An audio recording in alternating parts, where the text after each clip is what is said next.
In today's video, I'm going to teach you how to create a histogram in Excel. By the end, you'll know exactly how to visualize the distribution of your numbers and quickly spot patterns like skewness, clusters, or outliers.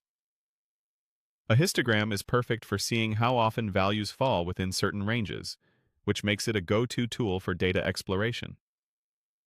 First, start by highlighting the data you want to analyze. Click and drag over the cells that contain the numeric values you'd like to include. Make sure your selection is continuous and contains numbers only. Text or mixed data can lead to confusing results. If you have a header at the top of your column, it's fine to include it. Excel can usually recognize headers. If your data spans multiple columns, select just the one relevant column for a clear histogram. Also, double-check for blank rows or stray characters in the range. Cleaning those up helps Excel bin your data correctly. Next, go to the Insert tab. You'll find this along the top ribbon of Excel, where all the charting tools live. On both Windows and Mac, this tab places charts front and center. Once you're on Insert, your goal is to access Excel's statistical chart options. The ribbon groups related tools together, so look for the Charts section. This is where the histogram option will appear. Now, click on Histogram.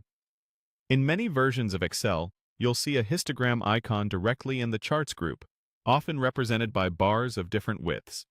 In some layouts, it may appear under the Statistical Charts menu, but the icon is labeled clearly.